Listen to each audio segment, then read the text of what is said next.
이거 저 우리가락 찬송가 소개 유튜브거든요. 구독, 좋아요 좀 부탁합니다. 지금 199명인데 구독과 좋아요, 알림 설정 해주세요.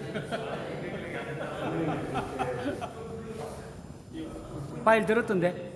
예. 네, 이제 오늘도 마지막 강의가 시작됐습니다. 세 번째 강좌는 그 기장 목회자의 기본소득에 대한 강의입니다. 저희들이 일반 사회의 기본소득과 또 특히 농촌 기본소득에 대한 이런 강좌들은 많이 들어보신 경험이 있을 텐데 그거 관련하여서 그렇다면 목회자 기본소득에는 또 어떤 이야기들이 있는지 시간 제주 남부교회 이성진 목사님 모시고 강의를 한번 듣도록 하겠습니다. 역시나 큰 박수로 한번 모시도록 하겠습니다. 제주노회 노회장님이십니다. 죄송합니다. 너무 오래 기다리게 해드려서 오늘 그 구미에서 노회장 서기 모임이 있어서 오전에 거기에 참석을 하고 점심을 안 먹고 바로 출발해서 150으로 달려서 살 빠졌더라. 3시라고 말씀하셔가지고 3시 맞춰서 오느라고 이렇게 팀에 켜놓고서 시간 보고 있다가 시간 맞춰서 출발했는데 중간에 공간이 좀 비어가지고 원래 제가 이번에 또 7월달에 연금재단 이사로 공천이 됐어요. 지난번에 연금에 대한 제안을 여러 개를 드려서 오늘 구미에서 연금재단으로 올해 또 공청회가 있는데 거기에 발제 요청을 총무님이 2주 전에 또 하신 거예요. 근데 제가 이 자리가 이미 예약돼 있어서 안 됩니다, 총무님 죄송합니다. 이러고서 이제 이 자리로 왔습니다. 늦은 것을 그것으로 좀 상쇄시켜 주시면 감사하겠습니다. 우리가 기본소득에 대한 말씀은 많이 들어보셨을 겁니다. 아마 코로나19가 되면서 그리고 이재명 대통령 후보가 나오면서 기본소득에 대한 이야기는 많이 아마 알고 계실 겁니다. 제가 개인적으로 생각할 때 코로나가 가져다 준 가장 큰 선물이 기본소득에 대한 논의가 아닌가 하는 생각을 가지고 있습니다. 왜냐하면 제가 아시는 분들은 아시니까요. 2년 전에 기장 총무 선거를 나가기 전에 제주대학교에서 제가 스토리텔링으로 교육학 석사를 하나 받고 그리고 이제 공부를 좀 더 하고 싶어서 제주대학교 사회학과 박사과정을 공부를 하고 코스워크를 하다가 선거 나가면서 휴학을 했어요. 그때 사회학을 공부하다 보니까 그쪽에서 이 기본소득에 대한 논의가 이미 많이 진행되어져 있더라고요. 그리고 그 기본소득을 핀란드에서 북유럽에서 어떻게 하고 있는지에 대한 논의가 있는데 당시만 해도 우리나라에서는 먼 이야기다라는 이야기를 했었습니다. 그런데 이게 순식간에 바뀌어졌죠. 코로나에서는 뭐 재난기본소득 같은 것들을 대부분 이야기합니다. 앞서서 말씀드린 것처럼 기본소득은 보통 어디서부터 시작됐냐면 북유럽에서 먼저 시작됐어요. 근데 우리나라에서는 이게 굉장히 진보적인 정책으로 알고 있거든요. 근데 북유럽에서는 보수당에서 들고 나온 정책입니다. 아시죠? 왜 그런지는 아시죠? 우리나라도 지금 복지제도가 많이 있습니다. 아동복지, 노인복지, 장애인복지, 요즘은 아동수당, 청년수당, 무슨 수당. 북유럽의 그 보수정당에서 모두에게 다 이렇게 주는 건 불편하니까 그냥 기본소득으로 한 100만 원 딱 주고 본인이 필요하면 노인복지관 가서 쓰고 어린이들은 아동복지관 가서 쓰고 이런 식으로 만들자라는 게 기본소득의 출발 개념이었어요. 그러니까 사실은 북유럽에서 사용되는 것은 보수적인 개념이었다. 그리고 지금처럼 세세한 복지를 하려고 하는 개념이 아니라 퉁치고 끝내려고 하는 아주 쉬운 자본주의적 발상이었다. 이렇게 생각하시면 될 것 같고요. 그렇게 시작된 북유럽을 2년 전에 핀란드에서 실제로 한 도시에서 시행했습니다. 그리고 거기에 대한 보고서는 조금 더 있어야 합니다. 1차 보고서는 나왔는데 기본소득이 과연 효과가 있는가 없는가에 대해서는 이 사람들이 10년 정도를 놓고 계획을 한 거예요. 1년 동안 기본소득을 가지고 살았을 때 그 이후에 삶이 바뀌냐 안 바뀌냐에 대한 이야기는 그 뒤에 나오는 겁니다. 그리고 나서 우리나라에서는 경기청년 기본소득이라고 해서 이재명 도지사 시절에 기본소득을 또 만들었습니다. 그래서 청년이면 누구나 월 10만 원씩 줘서 이 친구들이 무엇을 할 수 있도록 해주냐면 취업을 준비할 수 있도록 해주겠다. 아르바이트를 하면서 취업, 공무원 시험이나 이런 시험들을 치지 못하니까 그런 것들을 할 수 있는 시간적 여유를 넣어주기 위해서 청년기본소득이 시작됐습니다. 그리고 농민기본소득이 전체 다 확장이 됐나요? 제가 알기로는 지자체별로 이걸 진행하는 걸로 알고 있는데 농민기본소득도 그래서 또 생겨나게 됐습니다. 농민들도 기본소득을 가져야 됩니다. 그리고 나서 본격적으로 우리가 알기 시작한 것은 재난기본소득을 통해서 전 국민 받는 개념을 이제 도입하기 시작한 거죠. 생활보장제 헌금을 그러면 기본소득으로 하면 안 될 것인가 하고 물어보시는 분들이 있어요. 우리 기장에서는 이걸 어떻게 적용할 것인가라는 질문 속에서 이미 우리는 생활보장제 제도가 있으니 이것을 기본소득으로 전환하면 안 될까 하는 물음을 주시는 분들이 있습니다. 제가 4년 동안 생보위원을 했었어요. 생보위원을 하는데 제가 좀 가지고 있는 성격이 좀 있어서 무슨 문제가 하나 생기면 원인을 좀 찾아보기 시작하거든요. 근데 찾다가 궁금해져가지고 어느 날 생활보장제가 언제 생겼는지가 궁금해지는 거예요. 그래서 총회록을 이렇게 찾기 시작했습니다. 그래서 몇 년도까지 찾아보니까 나오냐면 78년도에 최초 헌의안을 찾았어요. 생활보장제도가 78년도에 최초 헌의됐고 80년도부터 시행이 됐습니다. 굉장히 놀라운 일인 거예요. 제가 그걸 발견하고 나서요. 대충 한 90년대 생겼겠지 이렇게 막연하게 생각을 했었는데 우리 교단이 목회자들의 생활적인 측면에서 굉장히 일찍부터 손을 대기 시작했구나. 여러분 요즘 국민연금 고갈 뭐 이런 이야기 많이 들리시잖아요. 지난 월요일에도 국민연금이 투자하는 연기금, 국민연금하고 공무원연금하고 사학연금에서 무엇을 조정하기로 결정했냐면 투자 비율을 조정하기로 결정해서 국내 증시가 떨어지기 시작했습니다. 국민연금이 언제부터 준비됐는지 아십니까? 우리나라 국민연금이 87년도에 시행이 됐어요. 기장은 80년도부터 개입을 시작했습니다. 생활보장제위원회 내에 응급위원회라고 해서 목사님들 은퇴 준비를 그때부터 기장은 시작을 했었습니다. 물론 시행된 것은 그 뒤에 설계돼서 한 것은 80년대 후반부터 시작됐지만 계획이나 준비는 굉장히 일찍부터 시작한 거죠. 그래서 우리가 이 생활보장제 헌금이 기본소득 개념처럼 많은 분들이 생각하고 계세요. 제가 이 생활보장제를 가지고서 기본소득으로 전환하면 얼마 정도를 받을 수 있을까 한번 계산해 봤습니다. 오늘도 노회장 서기 모임에서 생보가 390몇 개, 약 400개 교회가 받고 있다고 이야기하는데, 그리고 뭐 1년에 얼마가 붙여지고 월 얼마가 지출됩니다 이야기하는데, 단순하게 생각해 보시자고요. 단순하게 생각해서 기장의 목회자가 약 2,000명 정도 있습니다. 총회보고서에는 3,200명이라고 되어 있는데 무임 목사 약 500명, 은퇴 목사 약 500명 합치면 1,000명이 빠지고요. 단임 목사, 부목사 합쳐서 약 2,200명 정도가 현재 기장에서 현장에서 목회하고 있는 목회자입니다. 2,200명, 300명인데 여기서 기관 목사, 복지관 같은 데서 월급을 받으시는, 그리고 교수님, 그리고 군인, 기관 목사를 제외하면 현장에 있는 목사들은 1,980명 정도가 됩니다. 이 1,980명 중에 4분의 1인 395명 정도가 생보를 받고 있는 거예요. 쉽게 계산할 수 있죠. 네. 그러면 몇으로 나누면 돼요? 4분의 1로 나누면 되고요. 보수적으로 나눠도 5분의 1로 나누면 됩니다. 그러니까 33만 원을 모두에게 동일하게 지급한다고 하면 약 6만 원 정도 지급할 수 있다는 계산이 나오는 거예요. 보수적으로 잡았을 때. 그리고 2,000명 이하로 잡았을 때는 한 7만 원 정도도 줄 수 있겠죠. 그러니까 우리가 내는 생보를 그러면 역산할 수가 있습니다. 그럼 우리가 내는 생보 총액은 전체 목회자가 사례비 평균 얼마 정도를 기준으로 내고 있는가? 예, 역산해가지고 계산을 해보면 생보는 5% 내니까요. 곱하기 5로 하면 우리 전체에 있는 기장 목사들의 사례비를 생보 신고 기준으로, 물론 정직하게 안 하시는 분들도 계시니까 생보 신고 기준으로 모든 사례비를 다 모아서 재분배한다. 공산주의처럼 똑같이 나눠 갖는다면 120만 원 정도가 우리가 갖고 있는 평균 사례비다. 이렇게 계산할 수 있는 거죠. 그러면 여기서부터 문제가 생기는 거예요. 기장 목회자가 기본소득을 가져가는데 우리 사례비를 다 똑같이 모았다가 나누니까 120만 원밖에 안 돼요. 최저임금이 안 되는 거예요.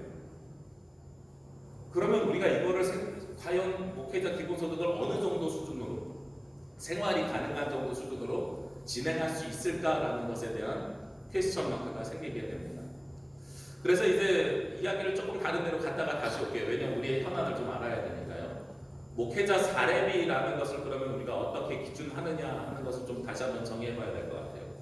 여러분 받고 계신 사례비가 연봉으로 받으십니까? 호봉으로 받으십니까? 잘 모르시겠죠? 이 기준 사례비를 이야기할 때 이게 되게 중요한 요소가 되거든요. 우리 총회에 기본소득 연구위원회가 있는 거 혹시 아십니까? 예, 선교위원회 내 기본소득연구위원회가 있는데 최근 3년 동안 총무님 바뀐 다음에 한 번도 모임이 없었습니다. 우리 선교위원장님 부탁드릴게요. 좀 도와주십시오.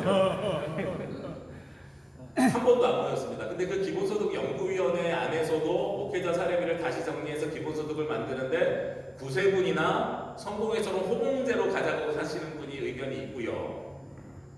그리고 세상에서 이야기하는 그건 기본소득이 아니다. 호봉제는 우리가 그냥 다 총회에 소속된 직원으로서 직원의 월급 개념이 호봉제지 우리가 기본소득은 모두가 동일하게 받는 거다라는 견해가 있었어요. 이 두 가지가 상충돼서 기본소득위원회에서도 사실 토론하면서 발걸음이 나가지는 못하고 있었거든요. 근데 여러분이 받는 사례비를 연봉제하고 호봉제를 구별하는 방법이 뭐냐고 여쭤보면 대부분의 목사님이 나는 사례비를 12개월로 받고 상여금이 없으니까 난 연봉제야. 나는 상여를 400% 받으니까 나는 연봉제가 아니야. 이렇게 생각을 하세요. 근데 이건 우리들의 개념이고요. 사회적인 개념을 보자고요. 사회에서는 연차가 되면 자연스럽게 내게 올라가는 게 호봉제고요. 교회에서 올해는 10만 원 올려주네 안 올려주네 이거 신경 쓸 필요가 없는 거예요. 내가 올해 1년 차고 내년에 2년 차면 올해 100만 원 받았으면 내년에 105만 원 받고 이게 동결이에요. 저한테 올라간 게 아니라 이게 호봉제예요. 연봉제는 1년의 사례비를 12개월로 받든 16개월로 받든 얼마를 받는지를 매년 결정을 새로 하는 게 연봉제예요. 이게 사회적인 개념이거든요. 여러분들의 사례비는 매년 새롭게 교회에서 결정합니다. 예, 그쵸. 예결위원회 통해가지고 재직회 통해서 공동회에서 올해는 담임 목사님 사례비 얼마 주기로 결정하는 거예요. 여러분들이 평생 살아가면서 5년 뒤에는 얼마가 되겠다 예측이 되는 게 아니라 매년 결의를 받아야 돼요. 엄밀하게 얘기하면 모든 기장 목사님들의 사례비는 연봉제다. 1년에 2천만 원을 받든 3천만 원을 받든 4천만 원을 받든 5천만 원을 받든 우리는 연봉제 계약을 매년 하는 거예요. 당연히. 다만 그거를 12달로 나눠서 받기로 했느냐 16달로 나눠서 받기로 했느냐만 다른 거죠. 예. 이게 우리가 먼저 가지고 있어야 되는 전제입니다. 그리고 만약에 호봉제가 적용되면 사역제하고 상관없이 우리의 목회 경력들이 다 인정돼요. 여러분들이 어디서 목회하는 경력이 인정돼야 돼요. 제가 전임 사역을 처음 어디서 시작했냐면 서울 한신교에서 시작했습니다. 당시에 2001년, 2002년이었는데요. 제가 그때 사례비 얼마 받았냐면 120만 원 받았습니다. 전임 전도사로서. 많이 받은 거죠. 강남이었잖아. 제가 그리고 나서 군대를 좀 늦게 갔다 왔어요. 제가 군대를 중목고시 치고 대학원 졸업하고 중목고시 치고 군대 갔다 와서 군대 가서 이제 중목 인허를 받고 휴가 나와서 노예 참석해가지고 나오자마자 안수를 받고 인천 성림교회 부목사로 갔습니다. 당시 사례비가 121만 원이었습니다. 전도사 때하고 그 사이에 군대를 갔다 왔는데 사례비가 똑같죠. 그리고 나서 제가 초월교회 부목사로 3년 있다가 갔습니다. 그때 사례비가 120만 원이었습니다. 그리고 나서 5년 있다가 농천교회 부목사로 갔습니다. 그때 사례비가 124만 원이었습니다. 무슨 말씀을 드리고 싶냐면 우리 교단에서는 부목사가 움직일 때요. 앞에 경력하고 상관없이 시작가는 당시에 120만 원이었어요. 시작가는. 초월교회 5년 있었으니까 1년에 10만 원씩 해서 마지막에 170만 원. 인천 성림교회 120만 원에서 시작했는데 거기서 3년 있으니까 나중에는 140만 원. 농촌교회에서 124만 원을 시작했는데 나중에 끝날 때는 155만 원. 이렇게 된 거죠. 그러다가 제주남북교회 담임 목사로 갔습니다. 저도 시작가가 150만 원이었어요. 그러니까 우리 교단에서는 호봉제를 기존 교인들이, 목사님들이 아니고요. 기존 교인들이나 장로님들이 일단 머릿속에 넣어놓고 있지 않습니다. 저희 그 제주노에 얼마 전에 한 분이 은퇴 청원을 해서 이번에 은퇴해서 지금 청빙 절차가 이루어지고 있거든요. 거기 원로 목사님이 저한테 전화 주셔가지고 노회장님 우리 후임자 사례비를 결정해야 되는데 얼마로 해야 될까요? 한 150만 원쯤 하면 될까요? 이렇게 물어보시는 거예요. 목사님 요즘 시절이 언제인데 150만 원입니까? 그랬더니 자기가 임시당회장 할 때 우리 저기 앉아있는 임종철 목사님 140만 원인가요? 120만 원인가요? 그렇게 해서 청빙했다는 거예요. 그래서 목사님 그렇게 하시면 안 되고요. 벌써 그게 8년 전이 아닌데 지금 최저임금이 이따가 정확하게 보여드리겠습니다. 약 150 얼마 정도 됩니다. 담임 목사님을 청빙하는데 교회 예산이 1억 5천이 넘는 데에서 담임 목사님을 청빙하는데 편의점 알바생보다 적게 주면 그게 가능한 일입니까? 그럼 성도들이 어떤 개념으로 목사님을 만나야 됩니까? 제가 이런 말씀을 드렸어요. 우리 목회자들이 참 안타까운 것은요, 한 군데 오래 계셔야 사례비는 많이 받습니다. 근데 그만큼 속은 많이 이렇게 끓죠. 새로운 데 가면 시작가가 아까 뭐라고요? 제가 그 당시에 2000년대, 2010년대 중반까지 여기도 들으신 분 있겠지만 종교인 합세 제가 전국에 14군데서 제가 강좌를 했거든요. 그때 뭐라고 말씀드렸냐면 부목사 시작가 120만 원, 담임 목사 시작가 150만 원 전국 평균이다. 그러니까 사역지 움직이는 게 굉장히 부담스러운 상황이 되는 거죠. 이 우리의 시스템 속에서는. 그래서 이제 고민을 좀 하기 시작했었습니다. 여러분에게 참고로 가져오라고 공모 후봉코 제가 들려교회가 이렇게 화면이 작은 줄 모르고 네, 이렇게 준비했는데 죄송합니다. 네. 여기 숫자가 다 써 있는데 모르셔요. 네. 너무 죄송합니다. 제가 이 자료는요 제가 윤태원 목사님 통해서요 카톡으로 다 나눠드리도록 하겠습니다. 2021년하고 2022년 공무원 후보표 가져왔거든요. 근데 이게 중요한 게 아니라요. 사실은 이 두 개가 중요한데 그래도 조금 큰 글씨로 해놨으니까 공무원들이 작년에서 올해 넘어오면서 코로나로 어렵다고 1.6% 인상을 시켰대요. 그래서 얼마가 올랐냐면 2021년 7급 공무원 기준으로 했을 때 월급이 34,400원이 오른 거예요. 그래서 우리는 그러면 1.6% 올랐으니까 34,400원이 오른 것처럼 생각하잖아요.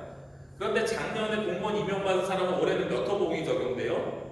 1호봉이 아니라 2호봉이 적용되죠. 그래서 이 사람들의 실질 임금 상승은 제가 나름 효과 갖고 왔는데 다 필요 없어졌어요. 실질 임금 상승은 올해 13만 4천 원이 오른 거예요. 그럼 얼마가 올랐냐면 6.3%가 오른 거예요. 이게 호봉제에 굉장히 무서운 거죠. 아무것도 안 해도 나는 동결이야 그러면 5%고 1.6%가 올랐으니까 6.4%가 오른 셈이 되는 거예요. 우리 목사님들의 동결 얼마예요? 작년에 100만 원, 올해 100만 원이 동결이죠.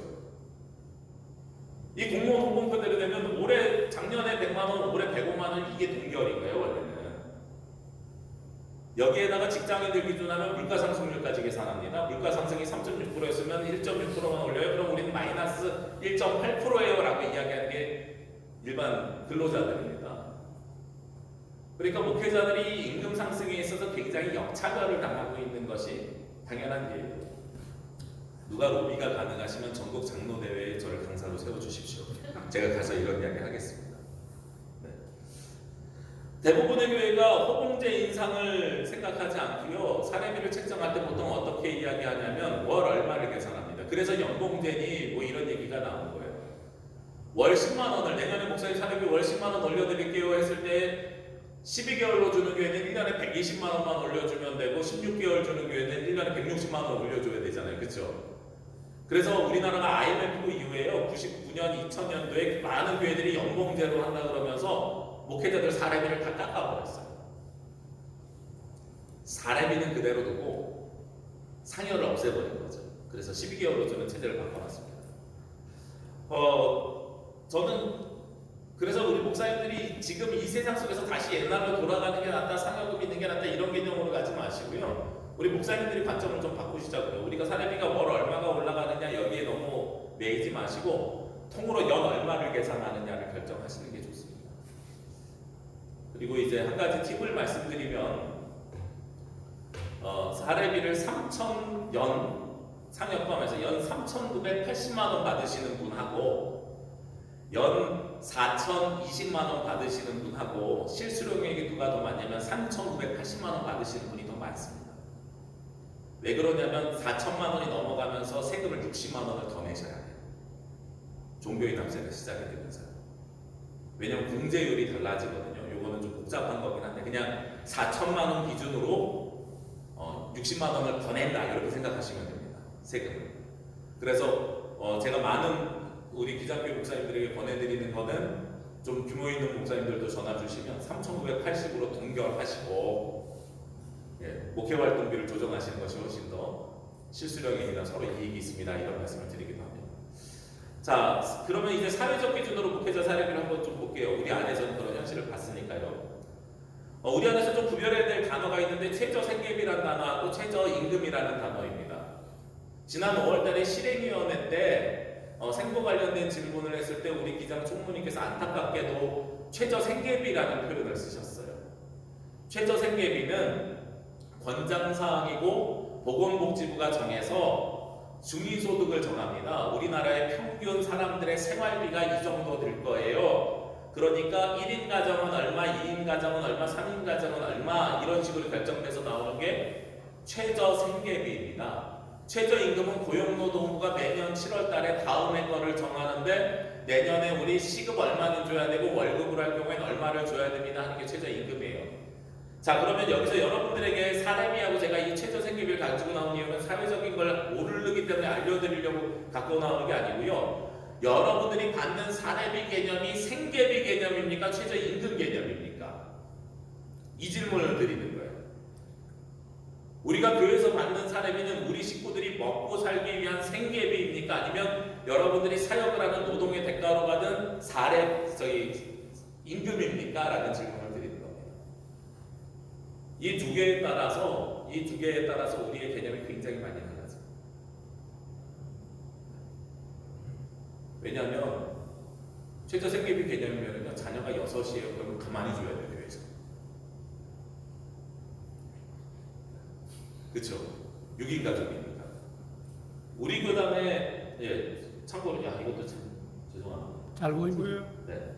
최저생계비를 기준으로 가지고 왔어요. 4인 가족 기준으로 하면 중위소득 해갖고 490만 원, 419만 원, 약 420만 원이에요.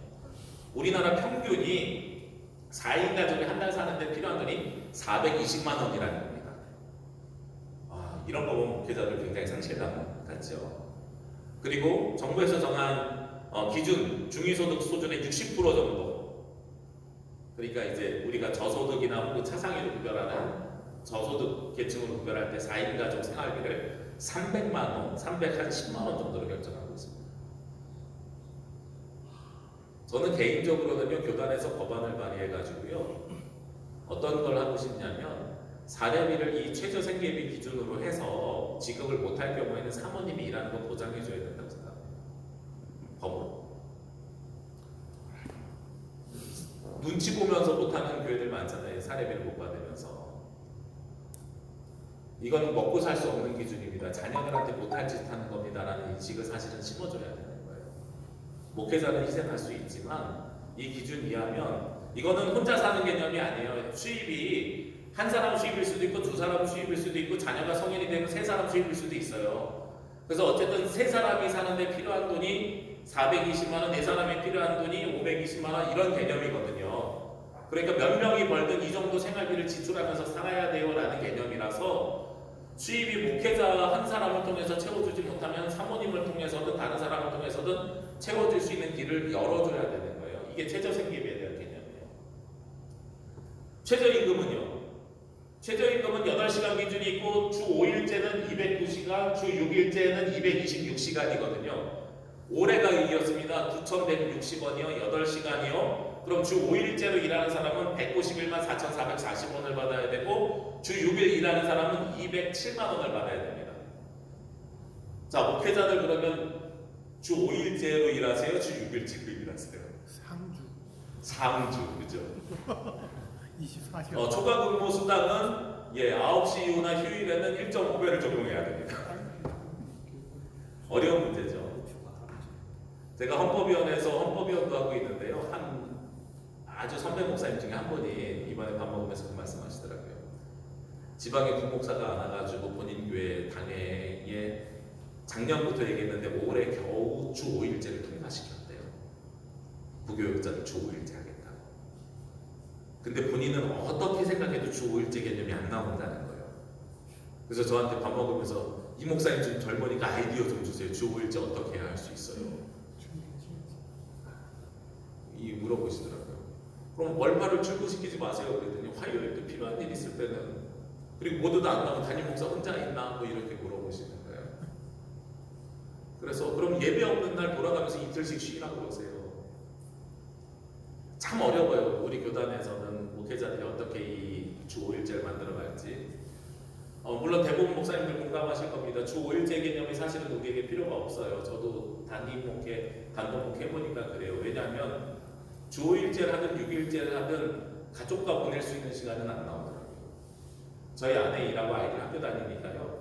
아이들은 토요일 날, 주일 날 놀길 원하는데 제가 놀 수 있는 시간은 주일 날 오후밖에 없어요. 너무 부담스러운 거죠. 어쨌든 우리나라에서 가지고 있는 최저임금이 이렇고 여기서 얼마를 올릴까를 계산합니다. 생활보장제 헌금 받으시는 분들 중에서 사모님 사례비 이야기하시는 사모님 직장건강보험료 기준 있잖아요. 여기에 맞춰져 있습니다. 최저임금에. 과거에는 그냥 5만 원 해놓고서 별로 어려움이 없었는데 최저임금이 정부가 바뀌면서 가파르게 올랐어요. 그래서 제가 2017년도에 한번 제안을 드린 적이 있습니다. 최저임금이 오르고 있기 때문에 5만 원으로 했을 때 내년에 사모님이 최저임금을 받으시는 분들도 생보를 못 받을 가능성이 많습니다. 이거 조정해야 됩니다. 근데 그때 목사님들이 계산하는 게 너무 힘드니까 일단 내년으로 미루고 이랬더니 그 다음에 바로 34분이 사모님이 최저임금 받으시는 사모님 때문에 생보에서 큰일 나게 됐어요. 그래서 그 다음부터는 연구를 해가지고 발표를 하라 해서 연구해서 발표해서 연동제를 만들었습니다. 최저임금이 상승하면 5만 원을 5만 5천 원으로 또 요게 가까이 오면 6만 원으로 또 가까이 오면 6만 5천 원으로. 근데 제가 이거를 설계할 때 가지고 있었던 고민이 하나 있었어요.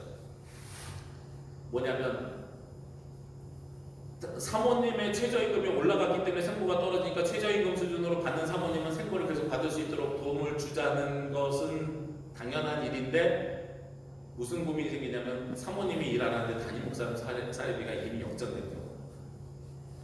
우리 기준으로 하면 담임 목사님 사례비가 110만 원입니다. 110만 원 이하일 때에 최대 33만 원까지 주니까 77만 원, 87만 원이죠. 87만 원이 넘는 분들은 그만큼 줄이는 거고 110만 원 받으시는 분들은 생보를 못 받으세요.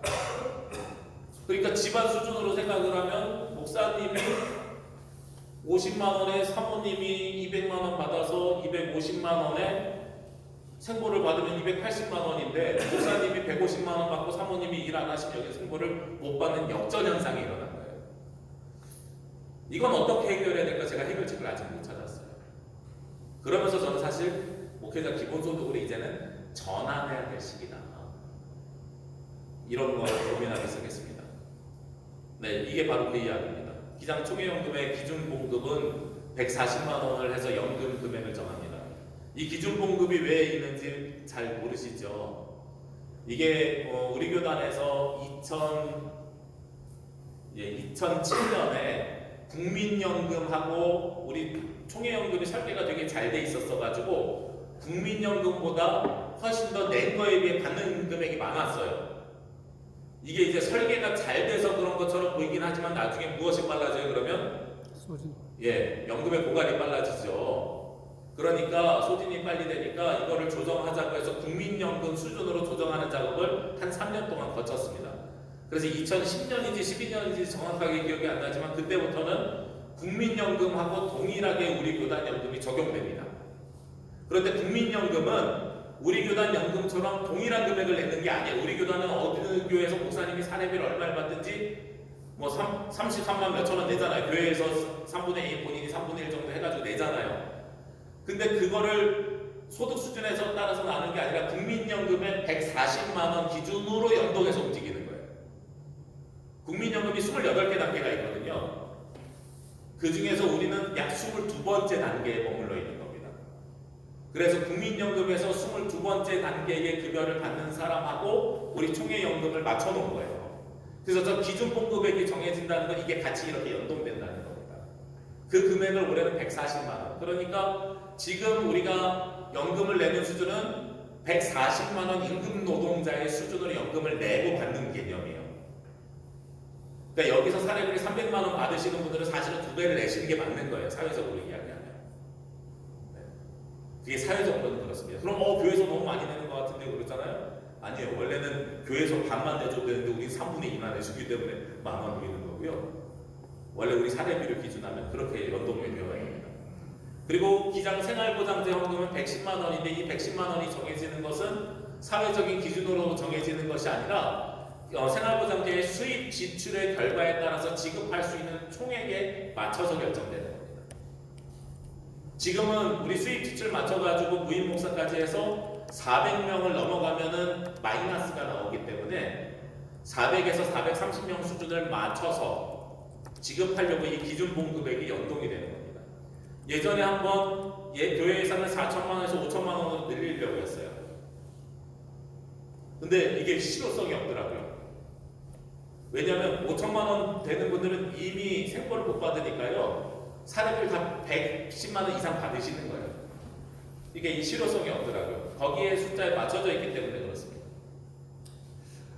그래서 저는 이제 목회자 기본소득으로 연동돼서 이제 전환되어야 된다라고 생각을 해요. 여기서 한 가지 더 말씀드리고 싶은 건 뭐냐면 우리의 생활보장대원금 있잖아요. 생활보장대원금은 최저임금 개념이 아니라 최저생계비 개념이었다. 그런데 놀라운 것은 20년째 30만 원대를 주고 있다. 그리고 제가 자료를 조사해 보니까 생보 받는 분들이 25년 동안 2배가 넘게 늘었다. 그래서 우리가 인플레이션이 되면서 사례비의 생보를 더 많이 내지만 생보 금액이 총액이 올라가지 못하는 이유는 거기에 있다라는 거고요. 이따가 다 끝난 다음에 생보를 좀 조정하는 방법에 대해서도 좀 말씀을 드리도록 하겠습니다. 자, 목회자 기본소득에 대해서 말씀을 드리는데 저는 이 기본소득을 할 때 우리의 개념이 기본소득 더하기 사례비 개념을 가져가셨으면 좋겠다라는 게 제가 가지고 있는 첫 번째 전제입니다. 왜 그런 말씀을 드리냐면 최저임금이나 혹은 최저임금과 연동되는 수준의 기본소득을 가져가야 되겠다. 최저임금 아까 말씀드렸던 190만 원을 전국에 있는 기장 목사님들에게 드리면 너무 좋겠지만 아까 말씀드린 것처럼 우리의 사례비를 모두 다 모아서 평균으로 나누면 120만 원 수준이기 때문에 그러기에는 어렵다. 그래서 우리가 어떤 개념이냐면 기본소득을 최저임금이랑 연동해서 만약에 절반이라고 하면 80만 원 더하기 교회에서 사례비 받는 거. 이런 식으로 우리가 조정을 하는 방법. 100만 원이면 100만 원. 그래서 최저임금이 올라가면 110만 원으로 올라가고 나머지 금액은 교회에서 사례비 받는 것. 이런 식의 조정이 되면 어떨까 하는 생각을 해보게 됩니다. 최저임금의 80% 정도로 계산하면 160만 원. 그리고 교회에서 80만 원 사례비 받아서 240만 원 정도. 그럼 우리 전상용 목사님 한 2배 정도는 지금 더 받으시게 되는 거잖아요. 그렇죠? 네. 그런 식으로 하면 훨씬 더 낫지 않을까 하는 생각을 해보게 되는 겁니다. 여기에는 한 가지 전제가 있습니다. 아까 말씀드렸던 것처럼 사례비를 생계비로 보는 것이 아니라 임금으로 보는 겁니다. 그래서 목회자의 그 노동의 사역의 가치를 인정해 주자는 거예요. 그 가치는 어떤 가치를 인정해 줘야 되냐면 동일노동, 동일임금의 개념으로 접근하자는 거예요. 잘 생각해 보십시오. 교인이 10명이 있든 100명이 있든 1000명이 있든 우리 주일 예배 드리고 수요 예배 드리고 새벽 예배 드리는 거 같아요, 달라요? 같잖아요. 동일 노동이 있죠. 여기에 대해서는 동일하게 우리가 사역의 가치를 인정해 주자는 거예요. 그런데 큰 교회가 사례비를 많이 받을 수밖에 없는 건 교회 재정도 있지만 사실은 저도 큰 교회에서 부목사 해봤지만 일이 많아요. 제가 우리 교회에서 1년에 장례를 한 2번 정도 치르는데 인천에 있는 성립교회 있을 때는 제가 집례하는 것만 한 달에 한 2-3건이고 조문까지 하면은 일주일에 2건은 제가 장례식을 참여했었거든요. 장례를 치른다든지 결혼을 시킨다든지 성경 공부를 한다든지 목욕을 한다든지 신방을 간다든지 하는 것은 다른 겁니다. 교회 사이즈에 따라서. 그러니까 예배를 담당하는 예배 사역자로서의 기본소득을 주고 교회에서는 그 밖에 다른 목양 사역에 대해서 교회에서 책임을 주자. 이걸 두 개를 구별하면 기장 내에서 기본소득을 만들어갈 수 있지 않을까 하는 생각을 상상을 해보게 되는 거죠. 그래서 예를 들어서 A교회는 똑같이 B교회랑 160만 원씩 받는데 여기는 교인이 한 40명 정도 되는 거예요. 그럼 80만 원을 더 받는 거고요. 여기는 교인이 80명 되는 거예요. 그럼 2배를 더 받는 거죠. 그래서 이 정도의 임금 차이는 목양에 대한 차이고 앞에서 사역하는 것은 사역에 대한 차이. 그것은 균등하게 주자. 이게 제가 생각하는 기본소득에 대한 개념입니다.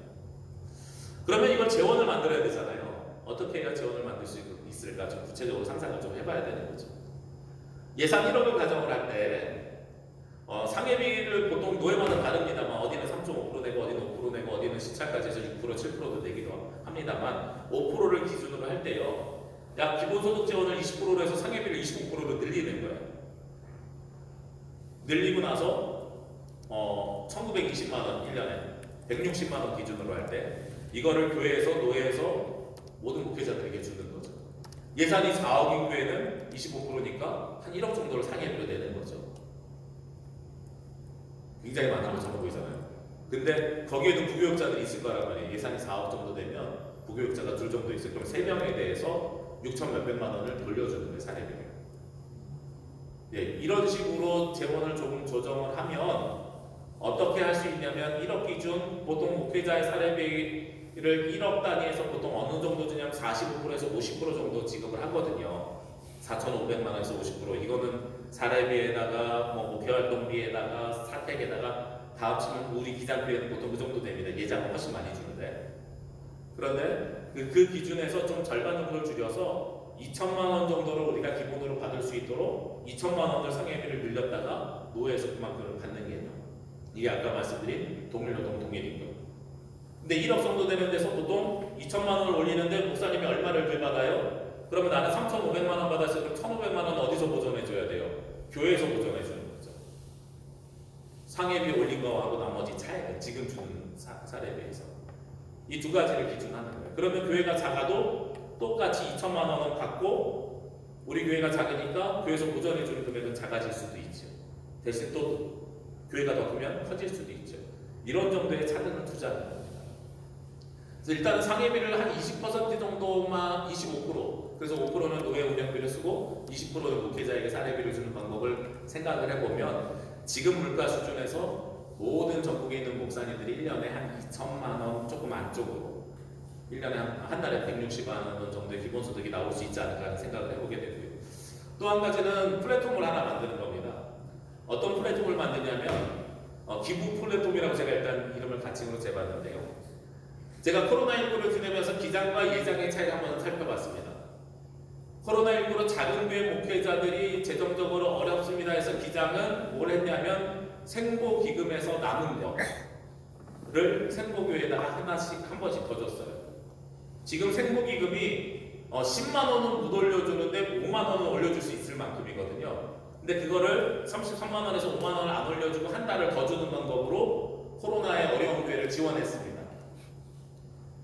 예장은 어떻게 했냐면 제가 찾아보니까요. 총회에서 명성교회, 소망교회, 영락교회, 큰 교회 가가지고 작은 교회 몇 교회 지원하시겠어요? 100만 원씩. 링크 걸어주는 거예요. 우리보다 걔네들이 많이 받았어요. 링크 걸어주니까.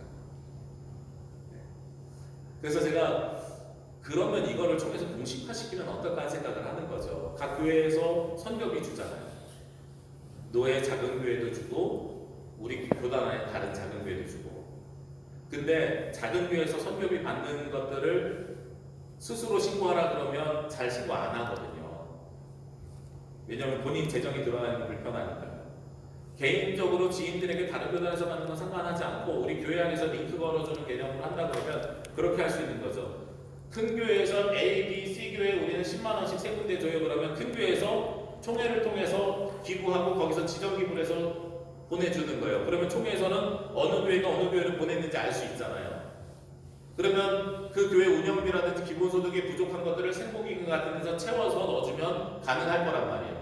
그럼 큰 교회는 신고해야 되잖아요. 신고하려면 어떻게 해야 되겠어요? 사회에서 여러분들 교인들 중에 연말만 되면 기부금 영수증 해주세요 그러잖아요. 그럼 세금 감면해주죠. 예를 들어서 서울에 있는 A교회가 우리 교단의 선교를 위해서 1년에 선교비를 1억을 쓴대요. 그럼 상해비 얼마를 깎아주는 거예요. 그래서 많이 갈 수 있게 우리가 자체적으로 못하는 거예요. 근데 그거를 상해비를 깎아주려니까 누구를 통해서 지정기부를 해요? 총회를 통해서 지정기부를 해주는 거예요.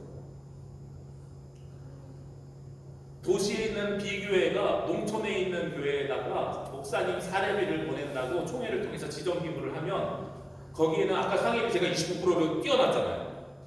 25%에서 얼마를 깎아주는 거예요. 그러면 큰 교회에서 선교비를 외부에다 쓰겠어요? 내부에다 쓰겠어요? 내부에다 쓰고 서로 좋은 개념들이 생기는 거죠. 그래서 상해비를 기본적으로 올리고 거기에 대한 부담을 줄여주는 방법으로 직접 선교를 하되 교단에다 신고하면서 이렇게 할 수 있는 방법을 착안을 해내는 거죠. 그러면 똑같은 일이지만 큰 교회는 사실 우리 몇 개의 교회에 지원했어요. 다른 사람들이 알아주길 원하잖아요. 그러니까 기부를 독려하는 일이 생기고요. 그리고 선교를 외부로 가지 않고 밖으로 쓰지 않고 우리 안으로 가둬두는 일이 생길 수 있고요. 그리고 우리 안에는 훨씬 더 재정의 건전성과 투명성을 가져올 수 있는 일이 저는 생겨날 수 있다고 생각합니다. 그래서 거기에다가 더하기 유지재단의 자산운용 수익이 좀 생겼으면 좋겠어요. 놀랍게도 오늘도 보니까 공시지가로는 뭐 400억 원 정도 우리 서대문과 아카데미하우스가 다 따져서요. 그리고 그 지역의 시가로 보면 한 2천억 정도 되는 자산을 우리가 가지고 있습니다. 2천억에서 놀랍게도 우리가 올리는 수익률은 0.3% 정도 됩니다. 3억 정도 수익을 올리고 있어요. 굉장히 놀라운 일이죠. 외부에서 보면 있을 수 없는 일입니다. 부동산 수익 보통 5% 잘하는 데들은 7, 8% 정도 수익을 올린다고 하거든요. 만약에 그 정도면 우리가 몇십억 정도의 자산이 생길 수 있어야 됩니다. 근데 그것을 잘 운영해야 되는데 누가 할 거냐고 여러 가지 논란들이 많습니다. 단적인 예를 하나 들어드릴게요. 이제 서대문 땅에 대한 건축에 대한 논의가 시작이 될 것 같습니다. 개인적인 생각이고 개인적인 바람인데 지을 수 있는 만큼 최대한을 지어서 뭐 주상복합을 하든 아니면 아파트를 짓든 해서 임대업을 했으면 좋겠어요. 개인적으로. 그것을 분양해서 팔지 않았으면 좋겠어요. 종로 5가에 있는 기독교연합회관이나 기독교회관 같은 경우는 기장이 가장 많은 지분을 가지고 있습니다. 하나는 36%를 가지고 있고 하나는 28%를 가지고 있습니다. 그런데 그 건물을 우리 스스로는 아무것도 못합니다. 우리가 거기서 올라오는 월세 수를 38%, 28%를 가져올 수 있지만 리모델링 하나 하고 싶어도 거기에 들어와 있는 무슨 뭐 예장의 함경노예니 무슨 노예니 이런 데 동의들까지 다 얻어요. 지분 1% 있는 데들까지. 서대문 땅 지으면서 건물 지으면서 건축비 조달한다고 해서 다른 교단이나 아니면 연합회나 옛날에 NCC 회관에 땅을 기부하고 NCC에서 건물 짓고 이런 형식으로는 건물을 잊어버리고 지분만 남게 돼 있어요. 혼자서 그런 상상해봤습니다.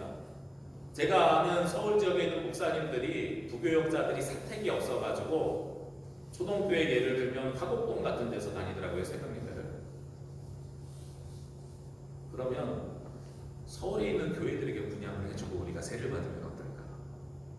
서대문에 아파트를 많이 줘서 서울에 있는 부교역자 사택으로 내주는 거예요. 서울로에든 서울 북로에든 장기 임대주택으로 우리가 내주고 교회에서 세를 내라.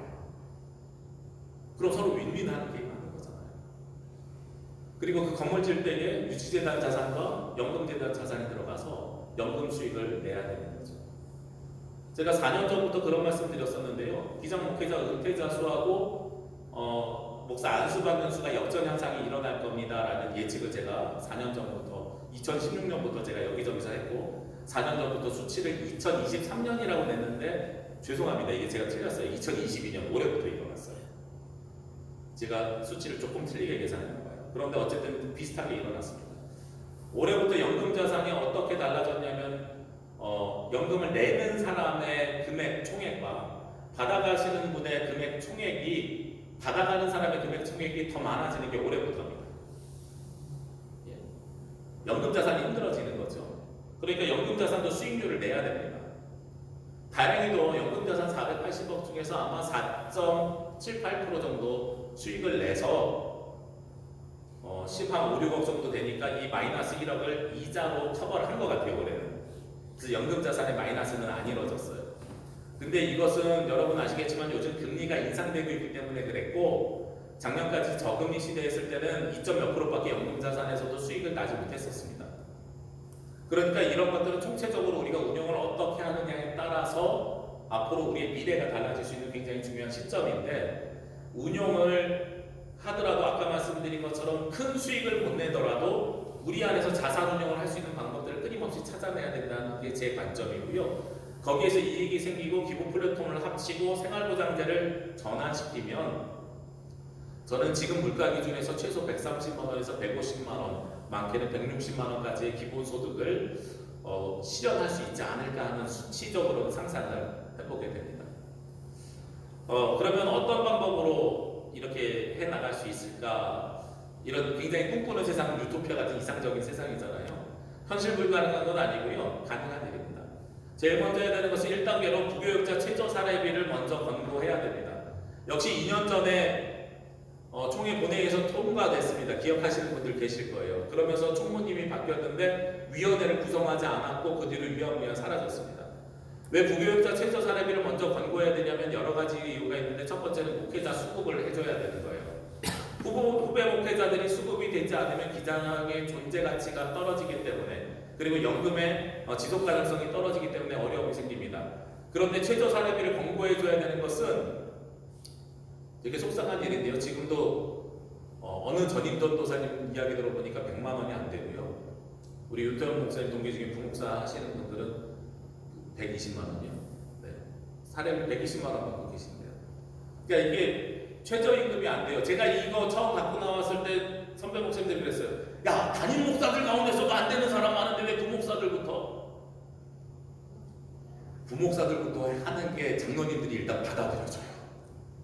이게 처음 시작한 물꼬를 트는 거예요. 이게 끝이 아닌 거예요. 여기서 물꼬를 터서 우리 교단의 부목사들은 이만큼 정도 줘야 됩니다라는 걸 권고를 해주면 그렇게 담임 목사님에게 못 주는 장로님들이 미안해하라는 거예요. 그럼 그 다음에 무슨 논의가 되겠어요? 그럼 우리 교회 담임 목사님들이 다른 교회 부목사님들보다 덜 받아 올려줘야 되겠네, 이런 의식의 전환이 생겨나겠죠. 그러면서 내부적으로 무슨 논쟁이 생기냐면 사례비가 본봉만 120만 원이지 목회활동비, 자녀양비 이런 거 저런 거 합치면 그래도 우리는 한 200만 원은 줘, 이런 이야기들이 생긴단 말이에요.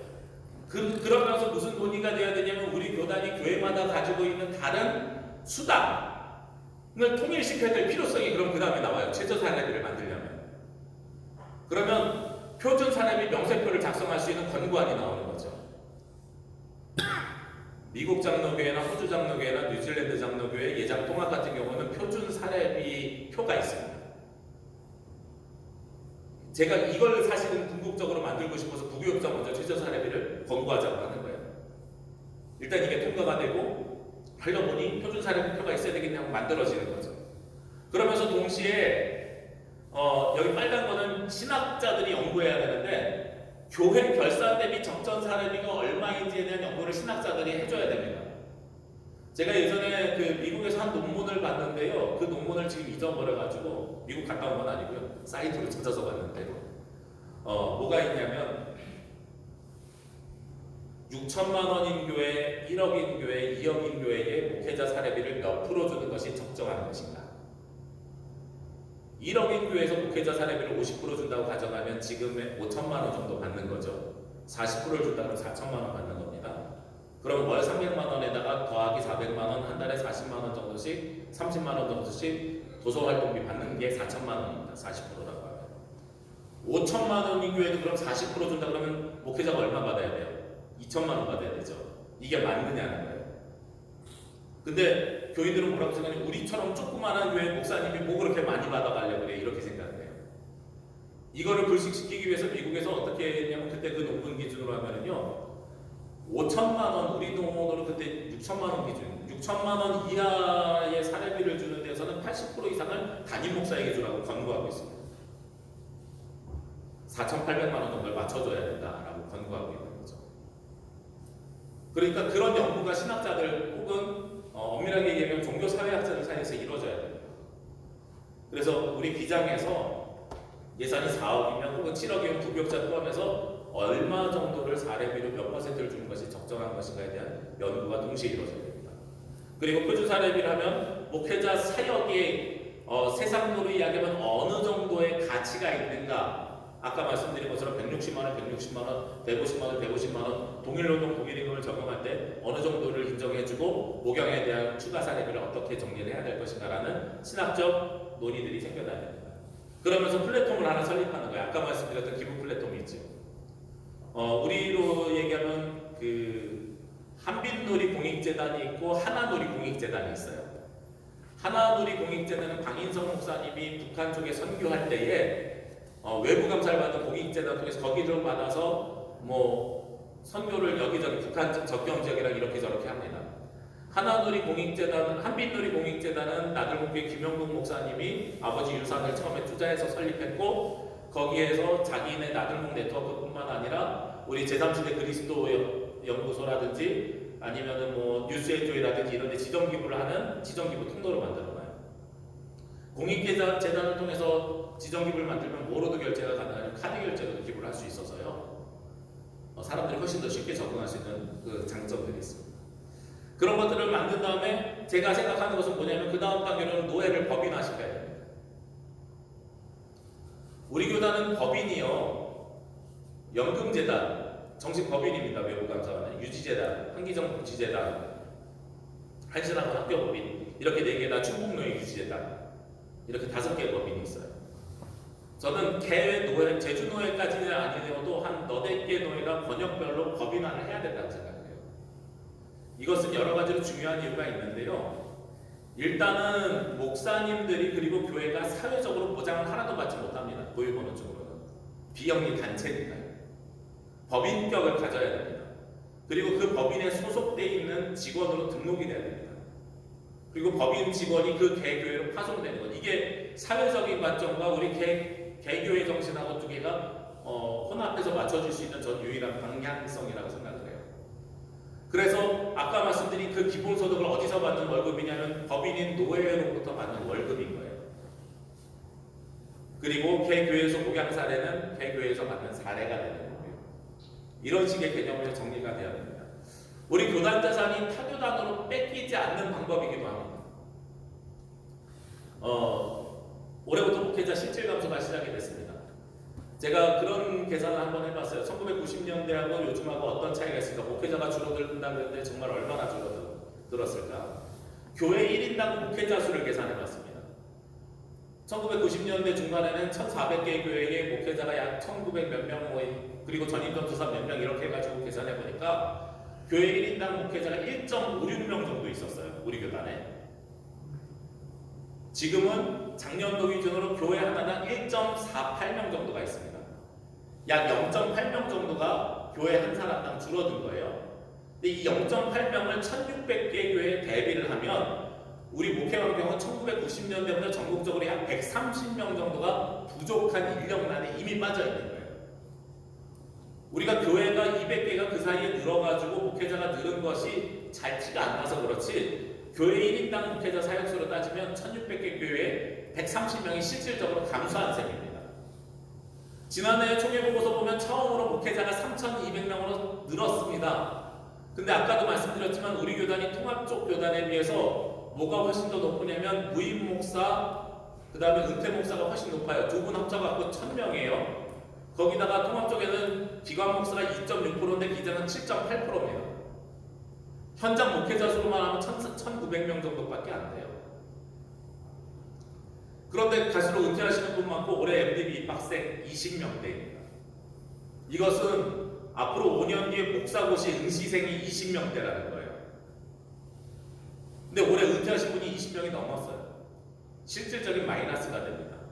그러면 우리는 뭘 고민해야 되냐면 표준 사례비, 평균 사례비, 그 다음에 최저임금을 지금 만들어야 뭘 할 수 있냐면 캐나다 연합교회나 외국교회처럼 마을에 2교회나 3교회를 묶어서 2포인트 차지, 3포인트 차지하면서 순회목회를 할 수 있는 걸 할 수 있는 거예요. 최소한 담임 목사님을 모시려면 200만 원 드려야 돼. 못 드려요? 2교회 합쳐서 주세요. 이 얘기를 해야 되는 겁니다. 이제는. 그러지 않으면 어떤 일이 생기냐면 제가 2년 전에 성가하러 다니면서 아주 많이 경험한 교회 얘기인데요. 시골교회 담임 목사님이 안 내려와요. 사람이 없어서. 근데 한 권사님이 우리 조카인데 정식 교단 나왔는데 지금 택배하고 있어요. 우리 실천신학대학원 정재영 교수가 쓴 강요된 청빈이라는 책에 보면은요. 예장 통합이나 합동은 졸업한 신학생의 40%가 부목사도 못 가서 택배나 뭐 야간에 뭐 이렇게 대리운전 같은 걸 하고 있대요. 예장 통합은 2017년에 7개 신학교에서 입학생 5%를 줄이기로 결의를 했고 2020년 기독신문 8월 13일자인가요? 30일자인가요를 보면 5%를 추가로 줄이기로 했어요. 목회자가 남아돈다고. 그 남아도는 목회자들이 어디로 오냐면 기장교회로 와가지고요. 무료 봉사한다고 설교만 시켜달라고 설교를 시작합니다. 그리고 한 2년 정도 한 다음에 내가 적이 없어서 목회하기가 어려운데 교단을 공동회 중에서 바꿀까 하면 가는 거예요. 그럼 우리 자산이 뺏기는 거예요. 노예가 법인화돼서 그걸 묶어놔요. 그래서 노예가 법인화돼서요 묶어놓으면 제가 2단을 봤거든요. 정관까지도 묶어놔요. 법인화되면 어떤 일이 생기냐면 여러분 일반 법인 보시면 알겠지만 사회복지법인이든 일반 회사 법인이든 법인이 되었다는 것은 자체 정관을 개정하면은 지자체 단체장의 승인을 얻게 되어 있습니다. 이것이 법적으로 문제가 있는지 상충되는지를 찾아보는 거예요. 만약에 우리도 법인화 시켜서 노예가 법인격을 가지고 있고 그래서 노예 정관이 지자체 승인을 얻는 개념을 가져가요. 그럼 사회 통념상 건강한 재단이 되는 거죠. 그 안에 소속되어 있는 노예에 소속되어 있는 모든 교회에게 정관의 1, 2, 3조는 우리 한국기독교장로회 소속입니다. 한국기독교장로회 제주노회의 지도와 판단을 받습니다. 모든 재산권은 한국기독교장로회 제주노회에 귀속되어 있습니다. 요 세 개만 딱 돼 있잖아요. 공동에서 교단 탈퇴를 결의하면 법원에서 뭐라고 판결하냐면 건물은 누구 니네 사람만 나가라 그래요. 근데 지금 우리의 헌법이나 우리의 시스템 속에서는 나가 그러면 너네 공유재산이니까 가지고 나가라 그래요. 이걸 우리가 지키고 있어야 되거든요. 그러려면 법인화가 일어나요. 이 정도 과정이 거쳐진 다음에 비로소 뭐가 될 수 있느냐? 기본소득이 저는 이루어질 수 있다고 생각해요. 저는 이 기간을 내년에 당장 시작하면 최저 사례비 공고제가 내년에 당장 시작하면 한 7년에서 10년 정도 걸릴 거라고 생각합니다. 그런데 만약에 이런 것들이 시행되면요, 요즘 젊은이들이 공무원 시험 치는 이유가 뭐 때문에 그래요? 안정된 생활이잖아요. 기장 사례비 안정돼 있고 연금 주고 등록금 주고 물론 이제 등록금도 좀 더 다른 생각이 있습니다만 그런 것들 다 보장해 주니까 얼마나 좋아 이런 이야기 할 수 있고 연금 같은 경우도 저는 지금 이제 그 학교에서 그 전액장학금 운동을 지금 하고 있잖아요. 당연히 해야 된다고 생각합니다. 우리 기장의 등록금이 비싸요. 한 학기에 한 400만 원 정도 돼요. 이 아이들이 6년 동안 800만 원, 1년에 800만 원을 6년 동안 다니게 되면 약 5천만 원의 빚을 지고 나오게 됩니다. 학자금 대출을 만약에 전액을 얻게 되면. 제가 제주로 목회시스 받던 신학생들에게 물어보면은 집이 부자인 한두 명을 제외하고 보통 1,500만 원에서 많게는 3,500만 원까지 빚을 지고 나와요. 그렇게 빚 지고 나와서 사례비 150만 원 받으니까 그걸 못 갚아요. 그러니까 준전임 형태로 목회를 안 해요. 그래서 목회자가 갈수록 더 부족해요. 그래서 부임 목사가 갑자기 확 늘어버렸어요. 그러니까 저는 빚이 없게 나오려면 전액장학금을 주는 게 맞다고 생각하거든요. 근데 전액장학금 줬을 때 폐해가 있어요. 먹튀하는 거 어떻게 잡을 거예요? 제가 3년 전부터 주장했던 게 뭐냐면 교회 부담을 가고 자본화를 하면 연금이 390만 원 정도가 납부가 됩니다. 1년에. 등록금이 384만 원입니다. 연금에서 등록금을 내주는 거예요. 너 대학원 4학기 다녔어? 그러면 4년 동안 전임하면 갚아줘. 코 깨는 거죠. 빚 없이 나와서 전임을 당연하게 해야 되는 거예요. 그러면 전임을 하면 교회에서 25만 원을 주고 내 돈 13만 원으로 등록금을 갚을 수 있는데 내가 전임을 하면 내 생돈 39만 원을 내고 갚아야 돼. 전임 하겠어요? 안 하겠어요?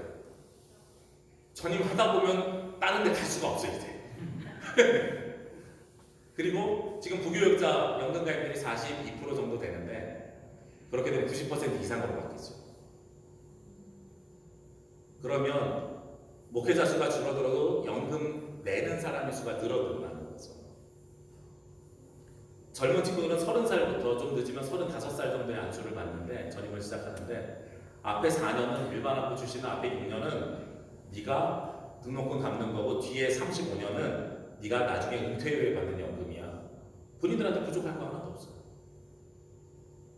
그렇죠? 저는 먹튀하지 못하게 이렇게 포기해야 된다고 생각을 해요. 개인적으로. 네. 그리고 생활보장제도 한 가지 더 말씀을 드리면 이제는 더 이상 생활보장제의 늪에서 빠져나야 됩니다. 생활보장제는 저는 늪이라고 생각을 합니다. 왜냐하면 예전에 이게 옆에 교회 목사님 사례비와 우리 교회 사례비가 한 진짜 40만 원 차이 났을 때 생활보장제를 받는 것은 굉장히 복된 일이었어요. 근데 사회 물가가 그 뒤로 가파르게 올랐거든요. 근데 목사님이 한 서너 번 선한 일을 하시면 더 이상 생보를 안 받고 못 사는 구조로 바뀌게 돼요. 무슨 말씀인지 예를 들어 드릴게요. 지금 110만 원 이제 좀 편하게 옛날에 100만 원일 때 30만 원 줬던 개념으로 합시다. 내가 사례비를 70만 원 받고 있어요. 교회에서 목사님 이제 교회 형편이 조금 나아졌으니 많이는 못 올려드려도 80만 원 드릴게요. 그러면 보통 목사님들이 뭐라 그러세요? 내가 사례비 70만 원 받을 때 생보 30만 원 받았는데 생보 80만 원 받으면 생보를 20만 원으로 줄죠. 내 수입은 똑같죠. 그러니 목사님들이 뭐라 그러세요? 아, 집사님 그 10만 원 애들 교회 학교에 10만 원씩 해서 120만 원 늘려드리라고. 이거 5번 해보세요. 예, 5번 해보세요. 120만 원이 못 되는 거예요. 옆 교회는 영치불구하고 올렸어요.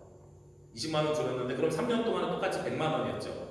4년 전부터는 110만 원, 120만 원이 되는데 여기 목사님은 계속해서 뭐가 돼요? 70만 원이 돼요. 생보 늪이에요. 그래서 제가 뭘 제안을 드리냐면 생보위원회에서 이 말씀을 이해를 잘 못하시더라고요. 생보 탈출기금을 드리자. 네, 1년에 한 400만 원, 지금 33만 원 못 가기 쉽게 하니까 400만 원 정도 되니까 생보를 5년 이상 받으신 분이 저 올해까지만 받고 내년에 안 받을게요. 그러면 목사님 그동안 수고하셨습니다. 안식년 가세 한 550만 원 목돈 드리잖아요.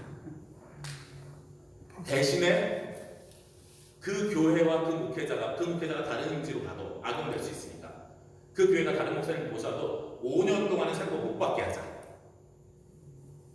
그래서 생보를 탈출할 수 있는 기회를 어떻게든 만들어 드리자. 그러면 지금보다 생보 비율이 저는 줄어들 거라고 생각해, 받으시는 분들이. 그러면 진짜 개척하는 분들에게 드릴 수 있는 금액은 올라갈 수 있다고 생각합니다. 이런 것들이 좀 복합적으로 바꿔져야 목회자 기본소득이 저는 이루어질 수 있을 거라고 생각해요. 여기서 남는 기금 이쪽으로 땡겨오고 기본 플랫폼 만들고 건물 잘 지어서 이쪽으로 가지고 오고 그러면서 상해비 올리고 이걸 우리가 잘 분배하고 그러면 충분히 저는 우리 기장에서는 지금 물가 수준으로 최소 130만 원에서 많게는 160만 원 정도의 기본소득을 총회적으로 모든 목회자에게 지급할 수 있는 날이 올 수 있을 거라고 저는 생각하고 있습니다.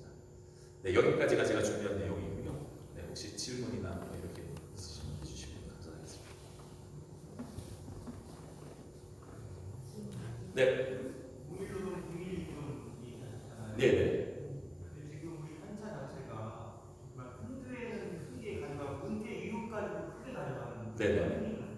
상황인데. 네. 그리고 지금 현재 이제 이 부류를 뛰어드는 젊은 세대들의 구가 너무나 편차가 너무 심하잖아요. 네. 저도 저 사례에서 제가 2010년 2월에 이제 34살에 다시 사역 시작했는데 40만 원 받은 곳에서 예, 맞습니다. 3년을 받았어요. 네. 3만 원이 3년 받으니까 3만 원이 들어섰어요. 네. 27만 원을 주시더라고요. 예, 그때는 생보기금이 부족해가지고 연차가 늘어나서 3만 원씩에서 20%까지 줄여서 드렸죠. 근데 이 구조를 어떻게 아까 그 현찰을 줄이는 방법은 뭐 연구를 다 해보셨는지 궁금한 게 있어서. 실제로 그 편차를 줄이는 그래서 모두가 동일한 사례를 받는다는 것은 저는 큰 교회에서 동의를 해주지 않을 거라고 생각을 합니다.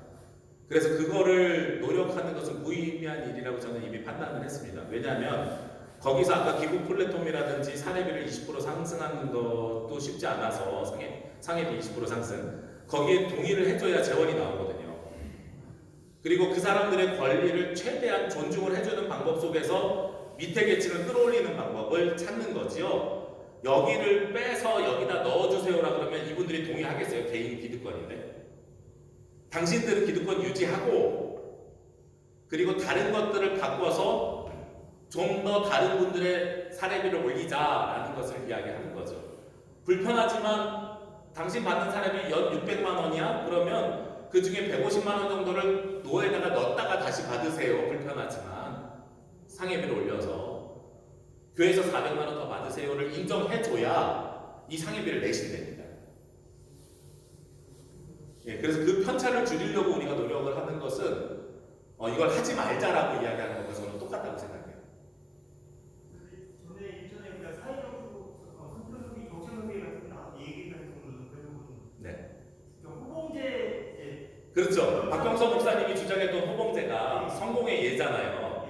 성공에는 재원 마련을 어떻게 하는지 보셨어야 돼요. 그러니까 성공에는 목회자 사례비에 대한 재원 마련을 모든 교회 11조를 총회로 보내서 총회에서 당신이 어디로 가든지 간에 호봉에 맞춰서 사례비를 주겠다고 하는 거거든요. 그 부작용 아세요? 11조를 안 해요. 감사원금을 해요. 교회에서 쓰려고. 그래서 성경에서 재산을 팔기 시작했어요. 네. 그러니까 저는 그래서 개인적으로 호봉제를 반대하는 겁니다. 그리고 실제로 우리가 지금까지 받아왔던 목회자 사례비는 호봉제가 아니었습니다. 아까 말씀드렸던 것처럼 연봉제입니다. 그러니까 연봉제를 유지하는 방법으로서는 기본소득도 엄밀하게 얘기하면 연봉제거든요. 최저임금도. 최저임금이 연봉제니까 연봉제로 가지고 오는 것이 지금 가장 연착륙시키기 좋은 실용성 있는 대안이다라고 생각을 하는 거죠. 구세군 같은 경우는 구세군 빌딩을 광화문에다 크게 지었죠. 건물을 2개 지면서 욕이란 욕은 다 먹었는데 지금 거기서 한 건물에서 나오는 거로는 목회자 연금을, 한 건물에서 나오는 것은 목회자 사례비. 네. 네. 역시 우리나라 부동산이죠. 그래서 서대문을 잘 짓자고 말씀드리는 겁니다. 개인적으로는 아카데미 하우스도 임대사업이 아니라 저희가 좀 더 고부가가치 사업을 진행했으면 싶은 생각이 있습니다. 근데 이미 뭐 이제 10년 임대를 했으니까 그 이후에는 이루어질 수 있는데 10년 뒤에는 아마 또 상황이 바뀌어서 제가 생각한 예전에 그 생각은 버려야 폐기해야 될 수도 있습니다. 그때 다시 또 고민해봐야 되겠죠. 그래서 저는 계속 말씀을 드리고 싶은 게 뭐냐면 최저생계비 개념 버리시자는 거예요. 생활보장제와 이런 것처럼 우리 가족이 먹고 사는데 필요한 금액 이거는 이제 사회적으로 더 이상 통용되지 않는다. 이거 버려야 되고 그 다음에 큰 교회랑 동일해져야 된다. 작은 교회에서도 오래 있으면 사례비 많이 받을 수 있다. 이런 관점도 우리가 죄송합니다 버리자. 대신에 기본소득을 가져갈 수 있는 방법을 찾자. 어느 교회에서든 일하든 우리가 최저의 사역에 대한 공정한 대가를 받을 수 있어야 된다. 이걸로 개념을 좀 전환하자 하는 것이 첫 번째 시작이라고 생각해요. 그 의식의 전환이 이루어지지 않으면 저는 이게 되게 어려운 문제로 이렇게 빠질 수 있다고 생각합니다. 다른 질문 있으면 질문 주시죠. 장로교육대회가 내년이 어느 노회가 주관이죠? 잘 금년에 모르겠습니다. 전북 지역이었던데 예, 잘 모르겠습니다. 수련회 가셔야겠어. 올해 장로 회장 되신 분이랑 어느 노에서 접촉을 했다가 잘 안 됐더라고요. 예, 모르겠습니다. 저는 그 질문이라기보다 그 내용에 굉장히 동의하고 최저 생계를 유지해야 되는 거냐라고 하는 거 기본소득을 유지함으로써 목회자로서의 자기의 존중감을 지켜나가고 교회 형태에 따라서 거기다가 이렇게 부과하는 뭐 이런 시스템이 가능하다는 생각이 드는데 워낙 교단 전체가 뭐 재정적으로 좀 취약하고 몇몇 큰 교회라고 얘기하는 교회도 타교단에 비해서는 작죠. 재정 규모가 네. 차가 크기 때문에 이거를 여기서 빼내고 여기서 빼내가지고 그냥 지금 최대한 이렇게 어떻게 그런 모습과 연결했습니다. 노력인 것 같은데 기본적으로 그거를 풀어나가기 위해서는 우리가 타교단에 비해서 부동산을 가지고 있는 부분이 있고 네. 거기에서 이윤이 발생되지 않음에도 불구하고 여러 가지 이유 때문에 그 개발을 못하게 하고 있는 이런 제재를 풀어나감으로써 우리 스스로 개별교회 성장이 획기적으로 일어나지 않는 상황을 전제로 네. 거기에서부터 문제를 좀 풀어나가야 이게 되지 않겠느냐 하는 생각이 들어요. 서대문도 그렇고 아카데미하고 마찬가지로. 예, 맞습니다. 그거에 대한 논의가 총회적으로 많이 있긴 한데 눈에 확 이렇게 들어오진 않는다는 생각이 들어서 그런 것들을 어떻게 보유자를 잘 활용해가지고 실질적으로 현실 목회자들한테 생활 수준을 향상시키고 목회에 전념할 수 있도록 하는 환경을 만들어주는 것이 교회 성장이라든가 교회에서 재정적인 어떤 이런 충원 이런 것으로는 참 많은 어려움이 있겠다. 네, 당연합니다. 그래서 굉장히 설명이 복잡한 게 그럴 수밖에 없는 구조 환경 때문에 그렇다. 예, 설명을 단순하게 할 수가 없어요. 저희 교단 상황 자체가 설명을 단순하게 할 수가 없습니다. 말씀하신 것처럼 재원을 한 군데서 만들 수가 없거든요. 그러니까. 여러 군데서 끌고 와야 돼서 예, 복잡한 관계인데 그럼에도 불구하고 이 실타를 한번 풀어놓으면 저는 이 실타를 한번 풀어놓으면 그래도 향후 좀 지속 발전이 가능한 교단이 되지 않을까 하는 생각을 하고 있고요. 사실 이제 지난 화요일에 신학대학원에서 신앙수련회를 3년 만에 대면으로 처음 할 때 강사 요청이 와서 그래서 이번에 무슨 주제로 해줄까요? 하고 했더니 이중직을 한 파트를 다뤄달라 그러더라고요. 목회자 이중직에 대해서. 그래서 제가 가서 우리 교단에 이중직을 논의할 이유가 없습니다 라는 결론으로 이야기를 시작했어요. 왜냐하면 이 친구들이 메타버스, 이중직, 온라인 교회 세 가지 주제를 저한테 줬는데 이 세 가지가 작년 코로나의 기독교 신문에서 굉장히 많이 논의되었기 때문에 그렇게 가야 되는 줄 알고 착각한 것 같아요. 근데 우리 교단은 법으로 금지도 하지 않았고 허용도 하지 않았는데 실질적으로 많은 분들이 이미 이중직을 하고 계십니다. 여기 계신 분들 건강보험 감면 때문에 농민으로 등록되어 있는 분들 계실 거고요. 그 다음에 우리 교단이 다른 교단에 비해서 약 3배가 넘게 그 기관 목사 비율이 높은 이유는 저는 복지 선교를 하기 때문이라고 생각을 합니다. 시설장이라든지 여러 가지. 그래서 우리는 이미 그렇게 시작되어져 왔다. 그리고 기장은 목회자가 부족하기 때문에 다른 교단처럼 택배를 하면서 목회를 하거나 이런 것들을 고민하는 것도 필요하지만 그것보다 먼저 아마 여러분들이 담임 목사할 시절에는 2교회나 3교회를 담임할 준비를 하는 것이 오히려 맞는 것 같다라는 우리 반대되는 이야기를 하고 왔어요. 네. 여기는 뭐 대부분 저보다 선배님들이시니까 아마 2포인트, 3포인트 되기는 어려울 것 같고요. 네. 그런데 아무튼 교단이 자산을 어떻게 잘 묶어두느냐를 통해서 그렇게 저는 이제는 준비하지 않으면 굉장히 비관적으로는 1600개 교회가 830개까지 15년 안에 줄어들 걸로 예측하고요. 개인적인 생각입니다만.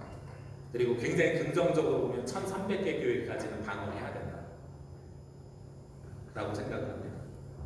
그래야 올해 표가 첫 번째가 미가서 7장 8절에 그 어둠에 비춰오면라는 말씀이 포함되어 있잖아요. 근데 거기를 말씀 자세히 보시면 외치는 거거든요. 그걸 달라고 하나님한테 외치는 거거든요.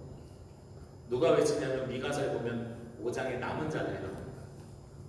결국은 고난 가운데서 버티고 지켰던 남은 자들이 나오는데 우리 교단이 기장성을 가지고 남은 자들이 되려면 재산을 지켜야 됩니다.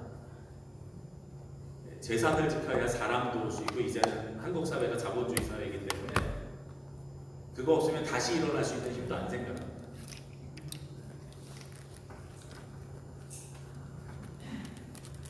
혹시 뭐 또 다른 질문 있으시면? 예. 대사들이 대부분 총회 유지단에 많이 들어가 있잖아요. 꼭 그렇진 않습니다. 그렇진 않지만 네. 만약 법이나 노예를 독려시키는 대단히 쪽으로 간다고 하는 많이 가는 거. 개인적으로는 총회 있는 것보다 노예로 가 있는 게 낫다고 생각을 합니다.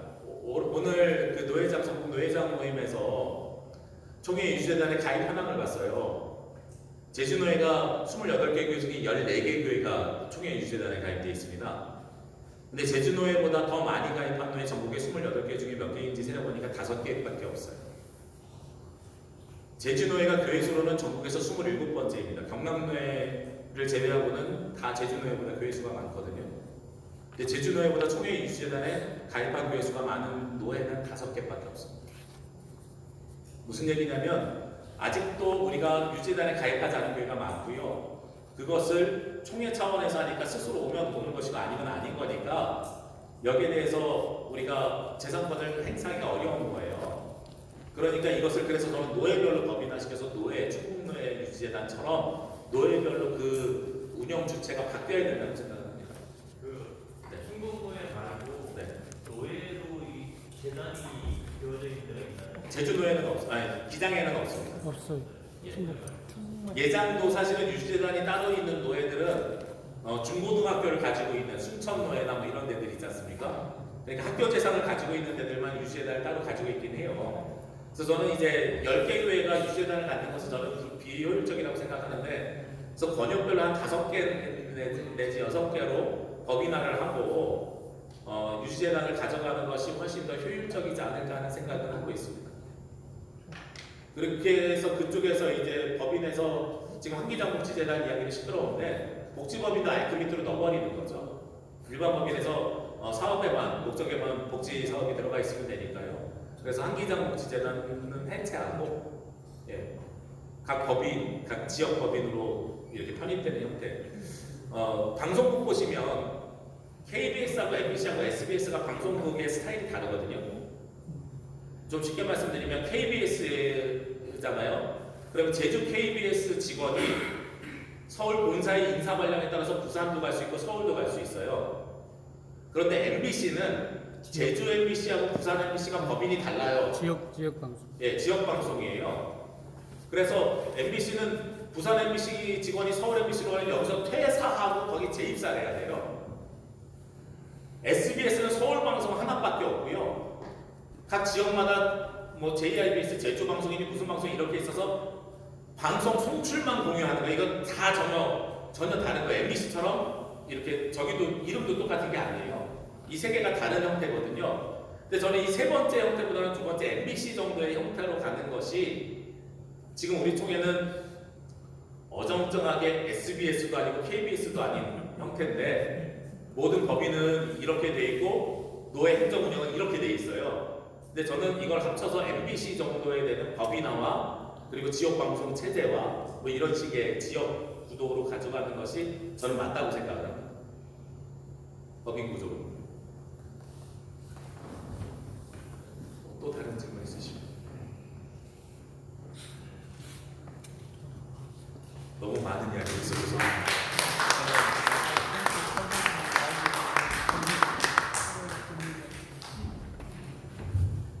네. 아침부터 지금 이게 오후 늦게까지 자리를 지켜주시고 또 강의에 경청해주신 것 감사드립니다. 목회자 기본소득은 역시나 관심이 많이 가는 분야인 것 같습니다. 저희들 특히 농촌 목회자들이, 농촌의 기본소득들이 동네별로 시작이 됐잖아요. 시작이 되셨나요? 다른 지역? 제주도는 올해 시작됐는데요. 정말 달콤하게, 더 달콤한 이유는 아니면 모른다는. 유튜브 주소 어떻게 되죠, 사모님한테?